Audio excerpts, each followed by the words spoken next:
Hey everybody, welcome to another edition of Calling All Devs, our weekly Q&A series where I take questions live from you. No, it's not live. It's pre-recorded from you, the CIG backer, and pose them directly to our CIG developers. All in one take. One take Huckabee, that's what they call me.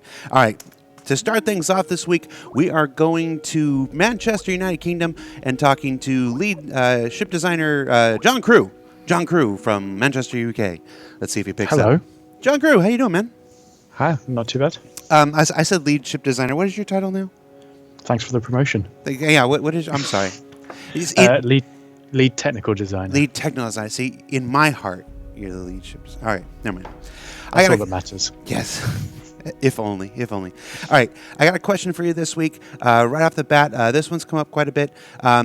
Since we redid the ship matrix and we updated all our ships, a lot of people have been asking about the Freelancer Max and how the Freelancer Max, when it was originally sold, had 4 engines, but on the matrix currently it only has 2. Now, is that a issue with the matrix, or has there been some design change that has reduced the number of engines? So, as people know, like the Freelancer variants are on the roadmap for one of the releases this year. Mm-hmm. So at the moment, it is simply an error in the ship matrix.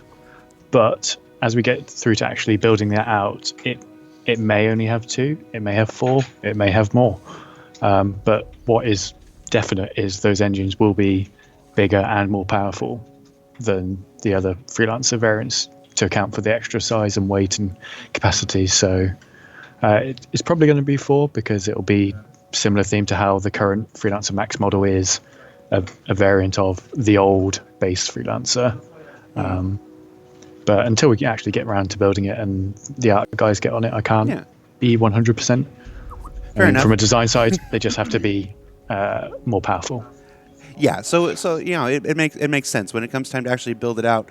You know, there may be some technical reason, there may be some gameplay reason to just make 2 larger engines as opposed to 4 smaller engines. But that hasn't been decided at this point, is what you're saying. Yeah, and from the old Freelancer model to the current one that everyone has, there were lots of other similar changes that got done. So we can expect similar levels of that to happen to those other 3 variants as they get made. Cool. And of course, one thing that I will expect is that every single time you guys make a ship, you get better and better and better at doing it. So the wait should be worth it for this one. Yeah. I think you mistook better for bigger. Fair enough. In our community, that sometimes they are one and the same. Sometimes they are one and the same. All right, John Crew, I'll let you get back to work, man. Thank you so much. No problem. Bye. Take care. All right, thank you so much to John Crew. Moving along to our next question, we're giving a call to Matt Sherman, tech designer here in our Los Angeles studio. Let's see if he picks up. Hey, Jared. What's up? How you doing, Matt? Good. I got a question for you. It's right up your alley. Right. It's about the Cutlass. All right. Okay, so I think everybody's pretty happy with the Cutlass rework, and when it's one of the bigger success stories of 2017 for the LA office, in my opinion. Well, and Austin, like Josh did an amazing job with the visuals on that ship. Absolutely, thank you so much. We're seeing a lot of talk lately about the cockpit configuration with the 2 seats, and this question is specifically goes to whether we will ever consider allowing people to fly from either ship. Right now, the pilot's in the front, the rear's in the back. Would we consider allowing people to swap? Right now, no. That's not something in the cards. It was intentionally designed where the front seat was specifically built to be the pilot seat, including the hardware needed for flight. So you don't just have a single stick and you're flying your ship functionally. It's the throttle and stick, or even other ships where it's a dual stick setup. So it just the rear seat was built to not have all of that set up to it. So to try and accomplish that, we'd have to kick things back to art, do a rework on that. But also at the same time, that was just never its intended design. So one thing I've seen people bring up, because I've seen that sort of pop up in Spectrum as well, is they're saying, oh, it should have been an attack chopper. That was never really the aesthetic reference for the cockpit as much. A bigger thing was actually the dropship out of Aliens, where it's it's much closer to that because I mean we've already got the giant shoulder-mounted ordnance. It's just ours doesn't fold out like the Cheyenne did, but the cockpit is also very much in that similar kind of mindset where you have a more panel-heavy pilot seat in the front lowered position, right up at the nose of the ship. But then you have a much more unobstructed support gunner seat behind that pilot. Like if you even go through, look up the Cheyenne itself, and it's like, oh, you can actually see a lot of those same cues. Although where they have a weird, cramped hallway to get the pilot and the co-pilot to get through their seats, we're like, no, we can't do that for collision reasons and being a game. So the cockpit's how it is. Yeah. So it's definitely not a unheard request. So I mean, people, just not as easy to implement as folks might say. Why don't you just let it switch? I mean, because the two seats are actually physically built differently, and Chris and his immersions and his fidelities and whatnot. This you want ever since Wing Commander, you're meant to look down and see your hands on the sticks and stuff like that. And if the sticks don't exist, you can't fly from that ship or from that seat. So, yep. All right, man. I'll let you go back to work. Thanks for your time, man. All right, cool. Talk to you later. Bye. All right. Thank you so much, Matt Sherman. Now we're moving around the world to Austin, Texas, to our good friend Rob Reiniger, tech designer out of Austin, Texas. How you doing, man? What's going on, Jared? How you doing, man? Not much. I got another question, man. You're fast becoming our Calling All Devs All-Star, man. Thank you so much. This one might be a little bit cart before the horse, but we'll give it a try here. It says, are there plans to have apartments on planets with cities such as ArcCorp? So apartments might be a little premature. Like we've got the concept of habs, which aren't really being used the way that they're fully intended to be at the end of the day. Right now, when you spawn into the game, you die, you spawn back at your hab. But these are intended to be things that you can rent for a period of time. So, I rent a hab for a month for a certain amount of credits, and that is your room at that point. So it's kind of like the apartment concept. I think if I was to guess, I think they're kind of going for, is there going to be player housing or guild housing in the game? And we understand that that's something that people are interested in, but we're still a ways off from having like dedicated apartment buildings or things like that in the game. So we've got tons of space to obviously do it. It's just, we want to get the foundation of the game in there first. Yeah. So I hear that. Well, this topic has come up a number of times over the years. I think we have lots. I think we can say we have lots of ideas, but that's not the same as plans at this point. I mean, right now, exactly. Right now you can see the development plan for the remainder of 2018 on the RSI public roadmap, right there.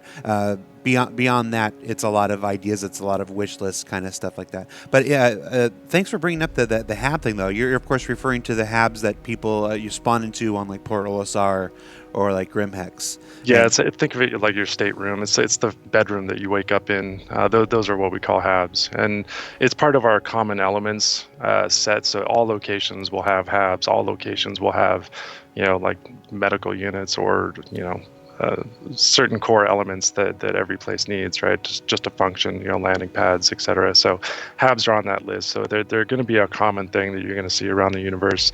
Even if it's just for the workers, like it's a little truck stop.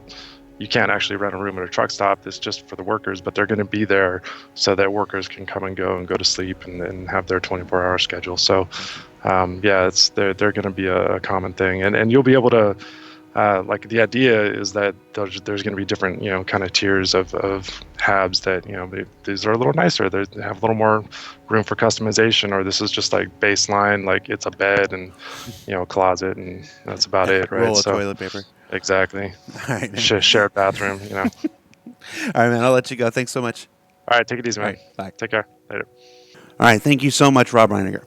Now, you probably notice I look a little different than I have been the rest of the show. That's because I'm recording this on Monday morning. We had some video capture issues with the last two calls. Normally we film these exactly like you see them, 1, 2, 3, 4, 5 in the order, all in the same time. And when we came back to the footage a couple days later, the video for the last two answers were corrupt. So rather than do a show with 3 answers, we're going to give you the same 5 answers, but it'll be podcast style. So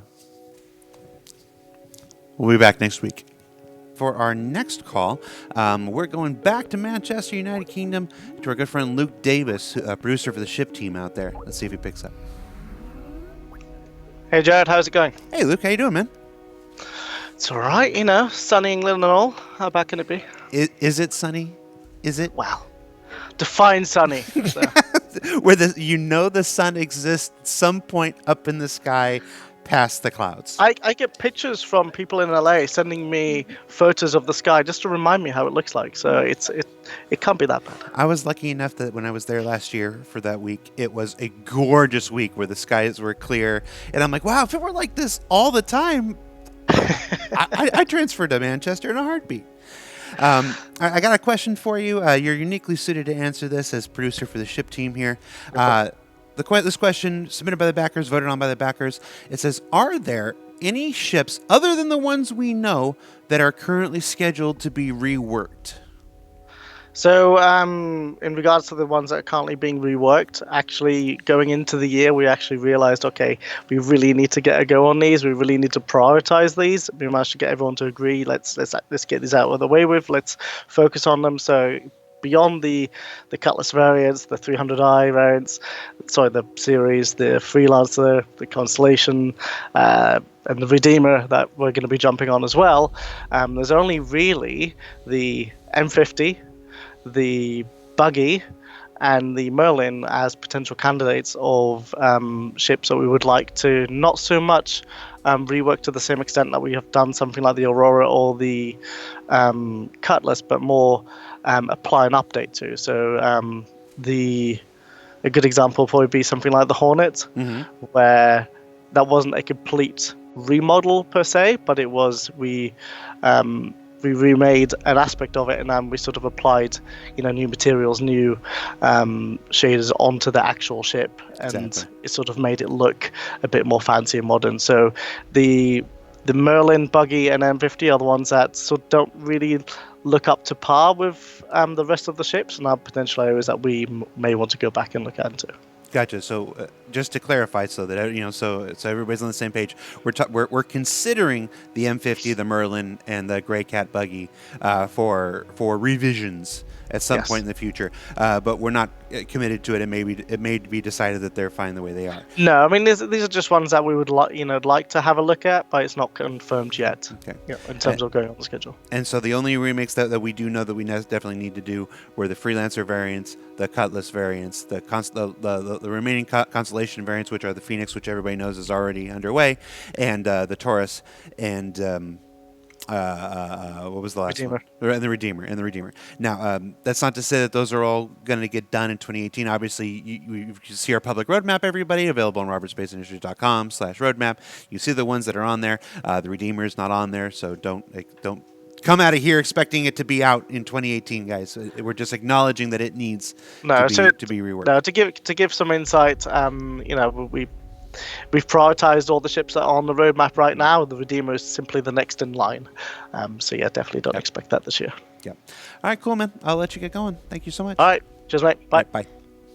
All right, so thank you so much to Luke Presley. And now, last but certainly not least, we are giving a call to Matt Incieri, our principal ship technical artist here in Los Angeles. Hey, Matt, how you doing, man? Hey, Jared. How you doing? I got a question for you. It's an oldie, but it's a goodie, and I think you're the guy to talk to. Decompression. We showcased Decompression in our Gamescom presentation, like 2015, if I remember correctly. And we still don't have, and we've showcased it a couple times in ATV over the years, in like white box test levels and stuff. This question wants to know, what is the status of Decompression? Is this something that we can still expect for Star Citizen in the future? We can absolutely expect it. It's definitely a feature that CR wants to get in, but we had to push it along a little bit because decompression affects not only the ships, but it affects the environments as well. And there was some concern we were rushing into it without really understanding how that was going to impact the environments. Everything we do has to be kind of global. Design just wanted us to take a step back, take a breath, and just figure out some things before we rush in and do a lot of modeling and art to support that. Yeah, I know there were concerns that we'd get this going for ships and it wouldn't apply to our environments, and we'd have to do the same work twice. So it's more a global approach. It's now we have to take both things into consideration. I know it's one of the it's a super immersive thing. Chris definitely wants it. Just all things in their time, of course. Yep. All right, man. All right. That's it. That's all I got for you. Say Okay. easy peasy. I'll let you go, Yeah. man. Take care. Thanks. Cheers. Well, that about does it for this week's show. Special thanks to John Crew and Luke Davis and Mancheri and everybody who took the time out of their schedules to appear on the show this week. I hope you enjoyed our Fumetti feature for the last 2 questions. I just didn't want to lose them. And, everybody's so busy, we don't want to take the time to have to re-record stuff. One take Huckabee, that's what I say. So, for Calling All Devs, I'm Content Manager for Global Video Production, Jared Huckabee. We'll see you next week, everybody, hopefully in full video the entire way through.